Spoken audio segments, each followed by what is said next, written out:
मैं तुम्हें John Wick की मान ली jackal. You're paying me to kill him.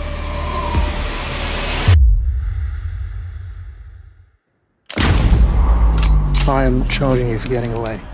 කතාව පටන් ගන්නේ මේ විදිහට වයසක මිනිසෙක්ව මරලා එයාගේ මූණේ පෙනුම පාවිච්චි කරලා බොහොම රහසිගතව පුජ්‍යලෙක් ඔෆිස් එකකට ඇතුල් වෙන දර්ශනයකින් මෙයා අරගෙන ගියපු බෑග් එක ඇතුලේ තිබ්බ විශාල ස්නයිපර් එකක් ඊළඟට මෙයා ඇසෙම්බල් කරන්න පටන් ගන්නවා. මේ වැඩේ කරගෙන යන අතරවාරයේදී නොහිතපු විදිහට මේ ස්ථානයට ගෑනු කෙනෙක් එනව දැකලා මේ ගෑනු කෙනාට හිතන්නවත් වෙලාවක් ඉතුරු කරන්නේ නැහැ. වෙඩි තියලා මේ ගෑනු කෙනාව මරලා දාන්නවා. කොහොමද අවසනාවට මේ වෙඩි සද්දේ ඇහුණ ගමන්ම ආරක්ෂක නිලධාරීන් මේ දිහාවට දුවගෙන එනවා. මේ වෙලාවේදී මේ මිනිස්සු මොකද කරන්නේ? එයාටත් වෙඩි තියලා මරලා දානවා. කොහොමද මෙන්න මේ මොහොතේදීම මේ සුපිරි බිල්ඩින් එකේ අයිතිකාරයාගේ පුතා අහම්බෙන් මේ ස්ථානයෙන් ගමන් කරනවා. ඒ වෙලාවේදී තමයි මේ මිනිස්සයා මේ කෙනාව මරන්න පස්සෙන් එලවන්න පටන් ගන්නෙ. කොහොමද මේ පඩිපෙළකින් පල්ලෙහාට දුවන අතරවාරයේදී මේ වෙඩිකරු සමත් වෙනවා මේ කෙනාට වෙඩි තියන්න.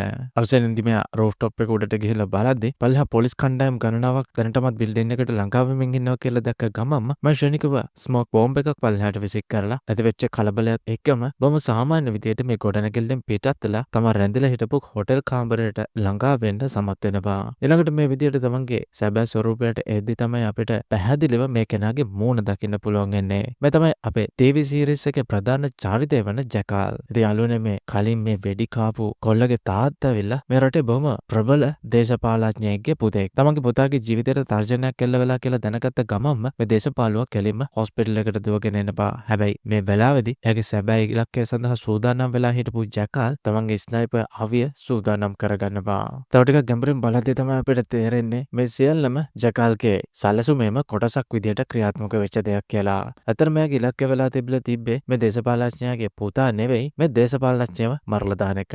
ඒකින්ද තමයි මෙයා හැමක් විදියට පාවිච්චි කරන්න මේ දේශපාලඥයාගේ පුතාට තුවාලයක් විතරක් සිද්ධ කරේ. මොකද එයා හොඳටම දැනගෙන හිටියා මේ දේශපාලඥයා අනිවාර්යයෙන්ම තමන්ගේ පුතාව බලන්න රෝහලට එනවා කියලා. ඒ වෙලාවේදී තමයි ජැකාල්ට මෙයාව ඉවරයක් කරලා දාන්න අවස්ථාවක් උදා වෙන්නේ. කවුරුත් ජැකාල් තමන්ගේ ඉලක්කය ගන්න සූදානම් වෙන අතරවාරයේදී ආරක්ෂක නිලධාරීන් සහ වාහන තොගයක් පිරිවරාගත්ත මේ දේශපාලඥයා අවසානයේදී මේ කාර් රථයෙන් බැහැලා හොස්පිටල් එකට ඇතුල් වෙන මොහොතේදීම ජැකාල් තමන්ගේ ඉලක්කය ගන්න සූදානම් වෙනවා. මේ වෙලාවේදී ජැකාල් හරියටම අඩි 200ක විතර දුරකින් තමයි මේ ප්‍රහාරය දියත් කරන්නේ. හැබැයි මෙයාගේ ඉලක්කය 100%ක් සාර්ථක වෙනවත් එක්කම එයා කලින් සැලසුම් කරපු විදිහටම මේ ගන්න එක ඉක්මනින්ම තමන්ගේ සූට්කේස් එකට දාගෙන පිටත් වෙනවා. කොමන ආරක්ෂකාංශ ඉක්මනින්ම ක්‍රියාත්මක වෙන අතරපාරේදී මේ ස්නයිපර් වෙඩි ප්‍රහාර එල්ලවෙච්ච ගොඩනැගිල්ලත් මවුන් විනාඩි කිහිපයකදී හොයාගෙන මේ ස්ථානයට පොලිසිය ළඟා වෙද්දී සෝදිස් කිරීම අතරපාරේදී ජැකාල් සවිකර ගියපු බෝම්බේ පිපිරෙලා නිලධාරීන් ගොඩාරියක් මිය යන අතරපාරේදී තවත් බර ගණනාවකට තුවාල සිද්ධ වෙනවා. ඊළඟ සීන් එකේදී අපිට හඳුන්වලා දෙනවා බියන්කා කියන විශේෂ චරිතයක්. මෙයා ඇවිල්ලා MI6 එකට වැඩ කරන විශේෂ නියෝජිතවරියක්. මෙයා MI6 එක ඇතුලේ බොහොම විශේෂ චරිතයක් වෙන්නේ අධි අවදානම් මෙහෙයුම් හසුරන්න පුළුවන් දක්ෂයෙකු වගේම භයානක අපරාධකරුවන් හඹා යන්න පුළුවන් දක්ෂයෙක් විදිහට. බියන්කා කොහොම හරි ඉක්මනින්ම මේ දේශපාලඥයාගේ මරණය ගැනත් විස්තර දැනගන්නවා. කොමනත් ඔවුන් දැනගන්න සමහර ආරංචිත් එක්කම හැමෝම පුදුම වෙනවා. මේ තරම් දුර ඉඳලා කෙනෙකු ඉලක්ක කරන්න පුළුවන් වෙන්නේ අනිවාර්යයෙන්ම අති දක්ෂම ස්නයිපර් වෙඩික්කරුවෙකුට වෙන්න ඕන කියලා. මෙතරවරේ අපිට දකින්න පුළුවන් වෙනවා දැන් බොහොම සාමාන්‍ය විදියට හැසිරෙමින් ජැකාල් බොහොම මිල අධික චෙස් සෙට් එකක් මිලදී ගන්න විදිය. ඊට පස්සේ මේකත් අරගෙන මෙයා ගෙදර යන ගමන්ම මේ නගරේ පුරාම දැන් ලොකු සෝදිසි මෙහෙයුම් ආරම්භ වෙලා තියෙනවා මේ විශේෂ පුජ්‍යලයාගේ ඝාතනයත් එක්කම. මේ අපරාධකරුවා අල්ලගන්න හැමතැනම චෙක්ස් පොයින්ට් පිහිටවලා වාහන පවා පරීක්ෂා කරමින් ඉන්න අතරවාරයේදී ඒ නිලධාරීන් විසින් ජැකාල්වත් පරීක්ෂා කරලා ප්‍රශ්න කිරීම සිද්ධ කරනවා. කොමුණත් මෙයා පැහැදිලි කරනවා එයා නගරයට ආවේ මෙන්න මේ චෙස් බෝඩ් එක ගන්න විතරයි. මොකද එයා පැරණි භාණ්ඩ එකතු කරන්නේ කියලා. කොමුණත් දැන් වාහනේ පරීක්ෂා කර බලද්දි බොම්බ ක්ලීන් එකට තිබ්බ මේ වාහනේ කිසිම සැකකටයුතු දෙයක් නම් හොයාගන්න ලැබෙන්නේ නැහැ. එනෝ ජැකාල්ට මේ නිලධාරීන් විසින් යන්නේ අරින අතරවාරයේදී අපිට දකින්න පුළුවන් වෙනවා බියන්කාගේ හෙඩ්ක්වාටර්ස් වල ඉඳගෙන මේ විශේෂ දේශපාලඥයාගේ සිද්ධිය ගැන සාකච්ඡා කරමින් ඉන්නවා. ඔවුන් මේ වෙනකොටත් හඳුනාගෙන තියෙනවා මේ ස්නයිපර් වෙඩික්කරු ස්ථානගත වෙලා හිටපු ගොඩනැගිල්ල. මේ ගොඩනැගිල්ල ඉඳගෙන තමයි වෙඩික්කරු දේශපාලඥයාට වෙඩි තියලා තියෙන්නේ. මේ ස්ථානේ ඉඳලා ඝාතකයා හරියටම මීටර 3815ක දුරක ඉඳලා තමයි ඉලක්කය අරගෙන තියෙන්නේ. කොමුණත් මේ ගොඩනැගිල්ලේ ඉඳලා වෙඩි තැබීමෙන් පස්සේ මිනිස්සෙක් සූට්කේස් එකකුත් අරගෙන එතනින් පිට වෙලා යනවා. මොන්ට සැකකටයුතු විදිහට හඳුනගන්න පුළුවන් පුළුවන් වුණත් බියන්කා විශ්වාස කරන්නේ නැහැ මේ තමයි සැබෑ ඝාතකය කියලා නම්. ඇගේ තර්කය තමයි මේ වැඩිතැවීම සිද්ධ කරපු දුරත් එක්ක සසඳනය කරලා බැලුවට පස්සේ මේ සඳහා විශේෂ ස්නයිපර් රයිෆල් එකක් අවශ්‍ය වෙනවා. ඒක කොහොමදවත් ඔය වගේ පුංචි සූට් කේස් එකක නම් දාන්න ඉඩක් නැහැ. කොහොමවත් ස්නයිපර් අනිවාර්යයෙන්ම ඔය තුවක්කුව කොහේ හරි ගොඩනැගිල්ල ඇතුළෙම හංගලා තියෙන්න ඕනේ කියලා ඇය සැක කරනවා. මේ ගන්න එක හොයාගත්තොත් අනිවාර්යයෙන්ම අපිට අපරාධකරුවා කවුද කියලා ට්‍රැක් කරගන්න පුළුවන් කියපු බියන්කා ඇගේ කණ්ඩායමක් දාලා මේ මුළු ගොඩනැගිල්ලම සෝදිසි කරන්න පටන් ගන්නවා. හැබැයි මේ කියන විදිහේ කිසිම ස්නයිපර් එකක් නම් හොයාගන්න බැරි වුණා කියලා තමයි ඔවුන් වාර්තා කරන්නේ. මේ රැස්වීමෙන් පස්සේ අන්තිමට බියන්කා එයාගේ බොස් වෙච්ච ඉසබෙල්ට කියනවා මං හිතනවා මට මේ ඝාතකය හොයාගන්න පුළුවන් වේවි. මොකද මම දන්නවා ඔය විදිහේ විශේෂ ස්නයිපර් රයිෆල් හදන කෙනෙක් ගැන කියලා. අනිවාර්යයෙන්ම මේ වගේ ස්නයිපර් රයිෆල් එකක් අනිවාර්යෙන් විශේෂ සෝස් එකකින් කුලියට ගත්ත වෙන්න ඕනේ. මේ ඔස්සේ ගියොත් අපිට ඝාතකයව ට්‍රැක් කරගන්න පුළුවන් කියලා කිව්වට පස්සේ ඉසබෙල් මේ පර්යේෂණය සඳහා බියන්කට අවසර ලබා දෙනවා. ඊළඟට ඔන්න අපිට නැවත වතාවක් අපේ ජැකල් ලොමුණ ගහනවා. දැන් මෙයා පැරිස් වලට ඇවිල්ලා මෙයා බොහොම කලබලෙන් ඩාර්ක් වෙබ් එක හරහා එයාගේ ඩීලව කන්ටැක්ට් කරගන්න සෑහෙන උත්සාහ කරනවා. මොකද මේ දේශපාලඥයා මරන්න එයාට විශේෂ කොන්ට්‍රැක්ට් එක ලැබිලා තිබ්බේ මේ ඩාර්ක් වෙබ් හරහා. හැබැයි මේ මිෂන් එකට අදාළ ඇඩ්වාන්ස් එක ලැබුණත් ෆයිනල් පේමන්ට් එක තාම ලැබිලා නැහැ. මෙයා මේ විදිහට පැරිස් වලින් අතරවාරයේදී ජැකල් තවත් ඩීලර් කෙනෙක් එක්ක කමියුනිකේට් කරනවත් අපිට දකින්න ලැබෙනවා. කොහොමවත් මේ මෙහෙයුමට අනුව ජැකල්ට තවත් කෙනෙක් ඉවරයක් කරන්න ලැබෙන මෙහෙයුමට මෙයාට ඩොලර් මිලියන 10ක් ගෙවන්න සූදානම් වෙනවා. හැබැයි මේ මෙහෙයුම බාර ගන්න කලින් එයාට විශේෂ කොන්දේසියක් වැටෙනවා. ඒ තමයි මේ මෙහෙයුම ලබා දෙන කෙනාව ජැකල් ප්‍රයිවට්ම ගිහිල්ලා මුණ ගැහෙන්න ඕනේ. සාමාන්‍යයෙන් ජැකල් එයාගේ මිෂන් වලදී කවවත් මුණ ගැහෙන්නේ නැහැ. හැබැයි මේ වෙලාවේදී ඩොලර් මිලියන 10ක ඩීල් එකක් හින්දා එයා අන්තිමට මේ කොන්දේසියට එකඟ වෙනවා. මේ අතරවාරයේදී අපිට දකින්න ලැබෙනවා බියන්කා මේ නෝමන් කියලා මිනිසෙක් ගැන හොයන්න කෑනු කෙනෙක්ව මුණ ගැහෙන්න හොරෙන්ම යනවා. අතරම මේ නෝමන් කියන්නේ ස්නයිපර් තුවක්කු නිෂ්පාදනයේ විශේෂඥයෙක්. හැබැයි මේ ගෑනු කෙනා බියන්කට කිසිම තොරතුරක් වෙන්න බැහැ කියලා ප්‍රතික්ෂේප කරනවා. හැබැයි බියන්කා මේ වෙලාවේදී අනතුරු අඟවනවා. ඔවුන් දෙන්න නැවත වතාවක් මුණ ගැහෙන එකත් බොහොම අනතුරුදායකයි. ඇයට අවශ්‍ය තොරතුරු ටික හරියට ලබා දුන්නේ නැති වුණොත් එයාගේ සැමියා ගැන ඇයට සෑහෙන්න පසුතැවෙන්න ඉඩ සලස්වනවා කියලා බියන්කා තර්ජනය කරනවා. කොහොමවත් එළියට ගිහිල්ලා නැවත වතාවක් බියන්කා කියන්නේ ඔයාලගේ සියලුම අපරිසිදු රහස් මං ළඟ තියෙනවා කියලා. ඔයාලට මතක නැද්ද? කරුණාකරලා වගේ සැමියා හරහා මට නෝමන්ගේ ඇඩ්‍රස් එක හරි යාගේ කන්ටැක්ට් එකක් හරි හොයලා නොදුන්නොත් එහෙම තමුණ දෙන්නම අල්ලලා හිරේදාන්න වැඩ සිද්ධ කරනවා කියලා මෙයාත් අන්තිමට තර්ජනය කරනවා. ඊළඟට අපිට දකින්න ලැබෙනවා ජැකල් එයාගේ අලුත්ම ඩීලර්ව මුණ ගැහෙනවා. මෙයා ගෑනු කෙනෙක් කියලා ජැකල්ට මේ වෙලාවේදී තමයි හෙළිවෙන්නේ. ජැකල් මේ වෙලාවේදී මේ ගෑනු කෙනාගෙන් අහනවා ටාගට් එක කවුද කියලා. ගෑනු කෙනා පිළිතුර ලබා දෙන්නේ ඒ චාල්ස් උල්ඩෙක්. එයා බොහොම ප්‍රසිද්ධ පුජ්‍යලෙක්. හැබැයි අවල් ඉවර කරන එක ලේසි වෙන එකක් නැහැ. ජැකල් ප්‍රතිචාර දක්වලා කියන්නේ මං කොන්ට්‍රැක්ට් එක බාර ගන්නම්. හැබැයි ওই වැඩේ කරන්න නම් ඔයාලා ගෙවන ගාණ වගේ 10 ගුණයක් අය කරන්න වෙනවා කියලා. මෙතරවරේ බියන්කා මේ තොරතුරු ලබා ගැනීමේ ඉලක්කය වෙනුවෙන් අර එයා කලින් කතා කරපු ගෑනු කෙනාව බ්ලැක්මේල් කරන්න හිතාගෙන ඒ ගෑනු කෙනාගේ දුව සම්බන්ධ වෙලා හිටපු විරෝධතාවයකදී පොලිසිය යොදවලා මේ ගෑනු ළමයව පොලිසියට පහර දීමේ චෝදනාවක් දාලා අත්අඩංගුවට ගන්න කටයුතු කරනවා. ඊළඟට නැවත වතාවක් අපිට ජැකල් මුණ ගැහෙන්නේ බොහොම හුදකලා ප්‍රදේශයක පිහිටලා තියෙන මෙයාගේ සුපිරි නිවසට ගමන් කරමින් ඉන්න විදිහ.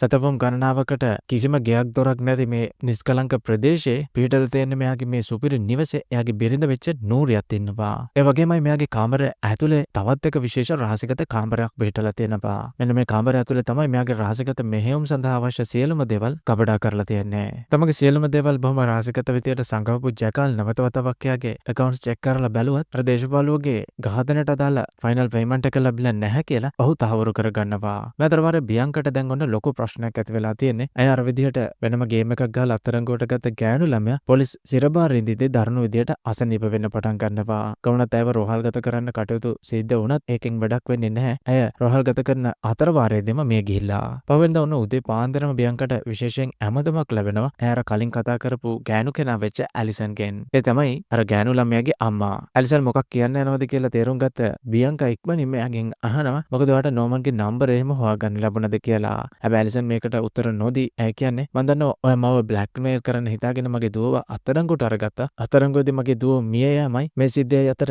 සම්බන්ධයක් අනිවාර්යයෙන්ම තියෙනවා කියලා මම හොඳටම දන්නවා. ඔයාට ඕනේ දේ නම් කීයටවත් සිද්ධ වෙන්නේ නැහැ කියලා මේ ගෑනු කෙනා කෑ ගහද්දී බියන්කා මේ කිසිම දෙයක් නොදන්න ගානට කතා කරනවා. බියන්කා කියන්නේ මං ඇත්තටම වාගේ දුව අත්අඩංගුවට ගැනීමේ සිද්ධිය ගැන කිසිම දෙයක් දන්නේ නැහැ. එහෙම දැනගෙන හිටියනම් මට ලේසියෙන්ම ඇව එළියට ගන්න උදව් කරන්න තිබ්බා කියලා. මොන දේ සිද්ධ වුණත් ඔයා අනිවාර්යයෙන්ම මට නෝමන්ගේ කන්ටැක්ට් එකක් හොයලා දෙන්න ඕනේ කියලා තියෙන අතරවාරයේදී බියන්කට විශේෂ කැඳවීමක් ලැබෙනවා එයාගේ බොස් වෙච්ච ඉසබෙල්ගෙන්. ඔයා කරපු වැඩක් හින්දා අහිංසක ගෑනු ළමයා සිරගත වීමක් අතරතුරදී මිය ගියා කියලා ඔයා දන්නවද කියලා ඉසබෙල් මේ වෙලාවේදී බියංකාගෙන් අහනවා. බියංකා මේ වෙලාවේදී කියන්නේ අපිට ලැබිච්ච වාර්තාව අනුව මේ ගෑනු කෙනා මිය ගිහිල්ලා තියෙන්නේ හදිසි හෘදයාබාධයක් හින්දා. අතර මම මිය යාම ගැන නම් කනගාටු වෙනවා. හැබැයි මට ඒකට කරන්න දෙයක් නම් නැහැ කියලා ඇය ඔෆිස් එකෙන් පිට වෙලා ගිහිල්ලා නැවත වතාවක් ඇලිසන්ට කතා කරනවා. මේ අතරවාරයේදී බියංකා ජකාල් සිදු කරපු මේ පළවෙනි මිෂන් එක ගැන කිසිම සාක්ෂියක් මේ වෙන විට හෙළිදරව් කරගන්න අසමත් වෙලා ඉන්න අතරවාරයේදී ජකාල් දැනටම තවත් එක මිෂන් එකකට සූදානම් වෙන්න පටන් අරගෙන තියෙනවා. මෙයා මේ වෙන විටත් බොහොම යොහුසුලුව ඩක් චාල්ස් ගැන තොරතුරු එකතු කරන්න පටන් අරගෙන තියෙනවා. එයාට දැනගන්න ලැබෙනවා මිලියන ගණනාවක් වෙච්ච මිනිස්සු දැනටමත් එයාව සෝෂල් මීඩියා ඔස්සේ ෆලෝ කරනවා. ඒ වගේමයි බොහොම බලවත් ජනප්‍රිය පුද්ගලයෙක් බවට මෙයා වෙනින්ම පත් වෙලා තියෙන්නේ විශේෂ හේතුවක් හින්දා කියලා. ඒ තමයි මුළු ලෝකෙම ඉන්න පොහොසත් ධනවත් ධන කුවරයන්ට ලොකු ප්‍රශ්න ඇති කරන්න පුළුවන් දෙයක් මෙයා විසින් හොයාගෙන තියෙන බා. ඒ හින්දා තමයි මේ ලෝකේ ඉන්න ලොකුම කෝටිපතියෝ ටික එකතු වෙලා ඩක් චාල්ස් ඉවරයක් කරන්න මෙහෙයුමක් සිදු කරන්න මෙයාට කොන්ට්‍රැක්ට් එකක් ලබා දෙන්න කල්පනා කරලා තියෙන්නේ. මේ වගේ ලෝ පුරා විසිරලා ඉන්න ප්‍රකෝටිපතියන්ගේ පැවැත්වෙන විශේෂ රැස්වීමකදී අපිට ජිනා කියලා ගෑනු කෙනෙක් මුණ ගැහෙනවා. මෙයා මේ මීටින් එකට ඇවිල්ලා හිටපු හැමෝටම කියනවා ඩක් චාල්ස්ව ඉවරක් කරලා දාන්න අපි විශේෂ කොන්ට්‍රැක්ටර් කෙනෙක් වෙච්ච ජකාල්ව හය කරලා තියෙන්නේ. එයා මේ වැඩේට ඩොලර් මිලියන 100ක් ඉල්ලනවා. ඒ වගේමයි මේ ගාණෙන් half payment එකක් ඇඩ්වාන්ස් අවශ්‍යයි කියලා ඇය කියනවා. මේ අතරවාරයේදී ටීවී ඉන්ටර්වියු එකදී අපිට දැනගන්න ලැබෙනවා ඩක් චාල්ස් මොකද්ද මේ සිදු කරපු විශේෂ සොයා ගැනීම කියලා. ඩක් චාල්ස් විශේෂ software එකක් launch කරන්න යන්නේ. ඒකෙන් ලෝකේ ඉන්න පොහොසත් ඒ වගේමයි ප්‍රසිද්ධ අයගේ ශුද්ධවත්කම එහෙම නැත්නම් net worth එක ඕනම කෙනෙකුට බලා ගන්න පුළුවන්. ඒ වගේමයි මොගේ ආදායම් වියදම් එන්නේ යන්නේ කොහෙටද කියන එකත් open source හරහා ඕනෑම කෙනෙකුට දැනගන්න පුළුවන් විදියක් තමයි මෙයා නිර්මාණය කරලා තියෙන්නේ. ඒ අනුව තමයි මේ කෝටිපති ඔක්කොම කලබල වෙලා තියෙන්නේ. ඔවුන්ට සල්ලි එන්නේ කොහෙද වියදම් කරන්නේ මොනකටද කියලා මිනිස්සු හැමෝම දැනගන්න පටන් ගත්තොත් එහෙම දේශපාලඥයෝ වගේම පොහොසත් අය මේ කළු ව්‍යාපාර වේදිලේ ඉන්න අයට ලොකු තර්ජනයක් ඒ වගේමයි ඔවුන්ගේ කීර්තිත නාමයටත් ලොකු කැලලක් වෙන්න පුළුවන් කියලා බය වුණේ. එහෙනම් තමයි මේ software එක launch කරන්නත් කලින් කොහොම හරි ඩක් චාල්ස් ඉවරයක් කරලා දාන්න මෙයාලා කල්පනා කරලා තියෙන්නේ. කොහොමද මේ අතරවාරයේදී ජකාල්ගේ පුතාගේ උපන්දිනයත් උදා වෙනවා. මේ උපන්දින පාටිය මෙයාගේ පවුලත් එක්ක සමරමින් ඉන්න අතරවාරයේදී ඇල්බාරෝ එහෙම නැත්නම් එයාගේ බිරිඳගේ සහෝදරයාත් මෙයාලගේ නිවසට පැමිණෙනවා. මෙයා දැනටමත් දන්නවා ජකාල් ළඟ හොඳ සල්ලියක් ගැවසෙනවා කියලා. ඒ හින්දාම තමයි මෙයා සල්ලි හදිසියක් කියලා ජකාල්ගෙන් ලොකු මුදලක් මේ හදිසියෙම ඉල්ලන්නේ. කොහොමද ජකාල් තාමත් අර මුදල් ටික නොලැබුණ එක ගැන කල්පනා කරමින් හිටපු හින්දා මෙයා මේ ඉල්ලීමට ලොකුවට කන් යොමන්නේ නැහැ. ඒ හින්දාම තමයි එයාගේ මස්සෙනාට කියන්නේ අපි ඒ ගැන ටිකක් පස්සේ කතා කරමු කියලා. මේ අතරවාරේ එයාට දකින්න ලැබෙනවා එයාට විශේෂ ට්‍රාන්සැක්ෂන් එකක් ලැබිලා තිනවා. එයාගේ account එකකට යුරෝ මිලියන 3.7ක් වැටලා තියෙනවා. මේ මුදල මෙයාට ඇඩ්වාන්ස් එකේ කොටසක් විදියට ලැබිලා තියෙන්නේ. ඇය යන්න ඕන ඊළඟ බෙහෙවම සඳහා. ඒ හින්දාම තමයි මෙයාගේ වයිෆ් එච්ච නූරියාට එයාට හදිසියෙම රට යන්න වෙලා තියෙනවා කියලා කියන්නේ. එනෝ තම නූරියා එක්කම එයාපෝට් එකට ගිහිල්ලා මම ජර්මනි වලට පිට වෙලා යන්න නියමිත වෙලා ඉන්නේ. කොහොමනත් මේ වෙලාවේදී බොහොම පුදුම හිතෙන දෙයක් සිද්ධ වෙනවා. ඒ තමයි එයාපෝට් එකෙන් නූරියා පිට වෙලා ගියපු ගමන්ම මෙයා එයාගේ රූට් එක වෙනස් කරනවා. එනෝ තමයි මෙයා ඉක්මනින්ම ආපහු බැංක් එකට ගිහිල්ලා සල්ලි ටිකකුත් withdraw කරගෙන හොර ID එකක් ඒ වගේමයි passport එකක් හදාගෙන නැවත වතාවක් ඔහු එයාපෝට් එකට පැමිණෙන අතරවාරයේදී ඉක්මනින්ම නූරියා ජකාල්ට ඇමතුමක් අරගන්න උත්සාහ ගන්නවා. කොහොමනත් මේ වෙලාවේදී ෆෝන් එක ආන්සර් කරන්නෙත් නැහැ. නූරියා මේ වෙලාවේදී හොඳටම කලබල වෙලා හිත අවුලෙන් එයා මේ අත්දකපු හැමදේම දුවගෙන ගිහිල්ලා එයාගේ අම්මට කියනවා. එයාගේ අම්මා නම් මේ වෙලාවේදී හොඳ උත්තරයක් තමයි දෙන්නේ. මම ඔයාලට මුලින් ඉඳන්ම කිව්ව නේද ඔය මිනිහව විශ්වාස කරන්න එපා කියලා. මට මුලින් ඉඳන්ම සැක හිතුණා ඔය මිනිහා මොකක් හරි හොර වැඩක් කරනවා. ඒ වගේමයි ඔයාව රවට්ටනවා කියලා. කොහොමද මේ අතරවාරයේදී අපිට දකින්න ලැබෙනවා අර ඇලිසන් කියන කාන්තාව එයාගේ හස්බන්ඩ් එක්ක බාර් එකේ ඉන්න වෙලාව. මේ වෙලාවේදී එයාගේ හස්බන්ඩ්ගේ ෆෝන් එක අතට ගන්න විදියක් කල්පනා කරපු ඇය මෙයා මොන හරි ගන්න කියලා මෙතනින් චුට්ටක් ඈතට යවලා ෂණිකව හස්බන්ඩ්ගේ ෆෝන් එක අරගෙන නෝමන්ගේ ෆෝන් නම්බර් එක හොයාගෙන මේකේ ෆොටෝ එකක් අරගෙන ඒක බියංකට යවනවා. ඒ වගේමයි බියංකා ඔන්න පළවෙනි වතාවට මේ කේස් එකේ ප්‍රගතියක් ලබා ගන්නවා. මොකද එයාට මේ අවිනිෂ්පාදනය කරන විශේෂඥයාගේ නම්බර් එක ලැබිලා තියෙනවා. දැන් එයාට කරන්න තියෙන ඊළඟට මේ කෙනාව ට්‍රේස් කරන එක. කොහොමද මේ අතරවාරයේ ජකාල් ජර්මනිය වලට ආවට පස්සේ නැවත වතාවක් අර ඩීලර් ජකාල්ව මුණ ගැහෙන්න එනවා. ඔයා දැනටමත් යුරෝප් වල ඉන්න ප්‍රසිද්ධ දේශපාලඥයෙක් මරුවක් කියන සිද්ධිය එක්කම පොලිසිය සහ ආරක්ෂක අංශ ඔයාව හොයමින් ඉන්නවා. ඇය මේ වෙලාවේදී ජකාල්ට අනතුරු වෙනවා. ඔයාව අල්ලගත්තොත් එහෙමනම් හොඳ දෙයක් සිද්ධ වෙන්නේ නැහැ කියලා. හැබැයි මෙයා මේ වෙලාවේදී සහතික වෙනවා ඒක කීයටවත් සිද්ධ වෙන්නේ නැහැ කියලා. ජකාල් මේ වෙලාවේදී කියන්නේ ඔයා මං ගැන 100%ක් විශ්වාසය තියලා මේ කොන්ට්‍රැක්ට් එක මට බාර දෙන්න කියලා. අනිත් හැමදේම මම බලා ගන්නම් කියලා ජකාල් කියනවා. මේ වෙලාවේදී ඇයට නම් මේ ගැන කිසි ප්‍රශ්නයක් නැහැ. හැබැයි ක්ලයන්ට්ස්ලා මේ ගැන දැනගත්තොත් එහෙම පොඩ්ඩක් අවුල්යි කියලා. ඒ වගේමයි මේ කේස් එකේදී හරියට පුළුවන් තරම් වැරදි අඩු කරලා වැඩේ කරන්න කියලා ඇය ඉල්ලීමක් කරනවා. අන්තිමට ඔන්න අපේ ජකාල් සුපිරි හොටෙල් එකකට චෙක් ඉන් වෙනවා අපිට දකින්න ලැබෙනවා. කමනත් මේ අතරපාරයේදී බියංකා මේ නෝමන්ගේ ෆෝන් නම්බර් එක ට්‍රේස් කරලා මේ දේශපාලනඥයට පහර දෙන්න සැලසුමේ මහමලකරු කවුද කියන එක සහ අරමුදල් කොහොමද සංසරණ වුනේ කියන එක හොයාගන්න උත්සාහ දරමින් නෝමන් ඉන්න ස්ථානයට රේඩ් එකක් සිද්ධ කරනවා. හැබැයි මේ වගේ රේඩ් එකක් සිද්ධ වෙයි කියලා කලින්ම අනුමාන කරලා තිබ්බ නෝමන් සූදානම් ශරීරයෙන් තමයි ඉන්නේ. එනු තමයි බියංකත් එක්ක ආපු නිලධාරීන් දෙන්නකට මොහු පහර දීමක් සිද්ධ කරලා එයාව අල්ලගන්න මොහොතකට කලින් මම ඉක්මනින්ම මෙතනින් පලා යන්නත් සමත් වෙන්නේ. කොහොමද බියංකා මේ වෙලාවේදී නෝමන්ගේ පස්සෙන් හඹාගෙන යනවට වඩා මේ ස්ථානයේ තිබ්බ සූට් කේස් එකක් සහ තුවාලලා හිටපු තමන්ගේ සගයන් දෙන්නවත් කායකට දාලා නැවත වතාවක් පිටවලා යනවා. කොහොමද මේ වෙනකම්ම බියංකා ඇතුළු කණ්ඩායම ඇලිසන්ගෙන් තොරතුරු ලබා ගන්න ඇගේ දුව පොලිස් බාරේ ඉඳිද්දි මිය ගියා කියන එක එළියට දාලා තිබ්බේ නැහැ. ඔන්න මේ වෙලාවේදී නෝමන්ගේ ට්‍රේස් එක හොයාගත්තට පස්සේ බියංකා පොලිස් කණ්ඩායමකට කියනවා මේ නිවුස් එක එළියට දාන්න කියලා. කොහොමද මේ සිද්ධියට හොඳටම ඇලිසන් සහයාගේ සමිය කම්පා වෙනව විතරක් නෙවෙයි මොන්ගේ ත්‍රාසිගත කේම් ගොඩාරියක් එළිවෙයි කියලා තිබ්බ බය හින්දා ඉක්මනින්ම මොන් රට ඇතැරලා ලන්ඩන් වලට යන්න කල්පනා කරනවා. මේ අතරවාරේ නෝමන්ගේ හයිඩවුට් ප්ලේස් එකේ තිබිලා හොයාගත්ත සූට් කේස් එකත් අරගෙන බියංකා මූලස්ථානයට ඇවිල්ලා මේ සූට් කේස් එක ඉසබෙල්ට සහ අනිත් කණ්ඩායමට පෙන්නනවා. සූට් කේස් එක ඇතුලේ තිබ්බේ බොහොම පූර්ණ විදියට එකලස් කරපු ස්නයිපර් රයිෆල් එකක්. කොහොමද මේක පාවිච්චි කරන්න කලින් ඇසෙම්බල් කරන්න අවශ්‍ය වෙනවා. බියංකා සඳහන් කරනවා මේ සූට් කේස් එක අරගෙන මම බොහොම ආරක්ෂිත විදියට හෙඩ්ක්වාටර්ස් වලට මාව පෙනවනේ කාටවත් මේ ගැන සැකයක් ඇති උනේ නැහැ කියලා. මේ අනුව දැන් කිසිම සැකයක් නැහැ. නෝමන් තමයි මේ ඝාතකය සඳහා මේ විදියට විශේෂ සූට් කේස් එකක ඇසෙම්බල් කරන්න පුළුවන් විදිහේ ස්නයිපර් රයිෆල් එකක් සකස් කරලා දීලා තියෙන්නේ. ඒ වගේමයි අර CCTV ෆූටේජස් වලින් අනාවරණය වෙච්ච විදියට මේ වෙඩික්කරු දේශපාලන ඝාතනයෙන් පස්සේ පිටත් වෙලා ගියපු කෙනා මේ සූට් කේස් එක ඇතුළේම තමයි ස්නයිපර් රයිෆල් එක දාගෙන යන්නේ නැති කියලා දැන් මොවුන් තහවුරු කරගන්නවා. මේ වගේ ලොකු ප්‍රගතියක් වෙනින්ම ඉසබෙල් බියංකාගෙන් බලාපොරොත්තු වෙන්නේ නැහැ. ඒ හින්දාම කොහොම හරි ඉසබෙල් මේ සිද්ධි ඉස්සරහට මෙහෙමන්න බියංකාට පූර්ණ වශයෙන් අවසර ලබා දෙනවා. කොහොමද මේ අතරපාරේදී ඔන්න ජකාල්ට නෝරියාගෙන් කෝල් එකක් එනවා. සෑහෙන උත්සාහයකට පස්සේ එයාව ආපහු කොන්ටැක්ට් කරගන්න නෝරියාට අවස්ථාව ලැබුණ ගමන්ම නෝරියා කෑ ගහලා අහනවා එයාපෝට් එකට ඇරලවලා මම පිට වෙලා ගියාට පස්සේ ආපහු කොහෙද ගියේ කියලා. ජකල් මේ වෙලාවේදී කෙලින්ම බොරුවක් ගොතලා කියනවා ඔයා දකින්නේ නැත්තේ වෙන කවුරු හරි වෙන්නේ නැති කියලා. කොහොමද මේ වෙලාවේදී නෝරියාට ඇති වෙලා තිබ්බ සම්මාන ගෑනු කෙනෙකුට ඇති වෙලා තියෙන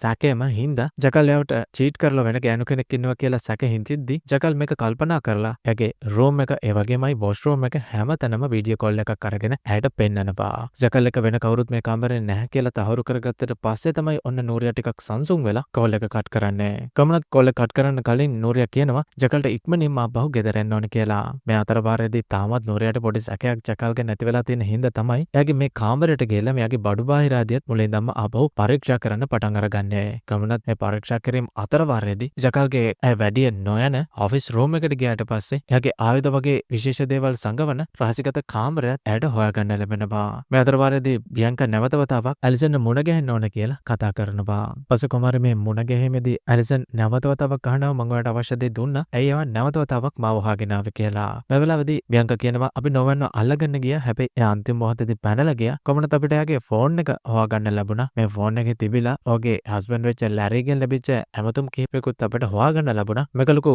සිද්ධි ධාමයකට ගෑවිලා තියෙන එකක් හින්දා ඔයාගේ හස්බන්ඩුත් මේකට වැරදිකාරයෙක් වෙලා හිරේ යනවා. දකින්න ආසේ නැත්තම් නෝමන් කොහෙද ඉන්නේ කියන තැන ගැන හොයාගන්න හස්බන්ඩ්ගෙන් උදව් අවශ්‍යයි කියලා කියනවා. කොහොමද මේ වෙලාවේදී හොඳටම අවුල් ගියපු ඇලිසන් මේ විදිහට ඇව බ්ලැක්මේල් කිරීම ගැන හොඳටම අවුලෙන් ඇය කියනවා තමුන් හින්දා මට මගේ දුව නැති වුණා. ඉස්සරහට මොන දේ සිද්ධ වුණත් මං තමුන් කියන දේවල් නම් කීයටවත් කරන්නේ නැහැ කියලා ගර්ජනා කරනවා. කොහොමද මේ විදිහට තවදුරටත් තොරතුරු දෙන්න බෑ කියලා එයා ආපහු තමන්ගේ කාමරයට ඇද්දි තමයි මගේ හස්බන්ඩ් එකපාරටම මෙයාගේ ෆෝන් එක ඉල්ලන්නේ.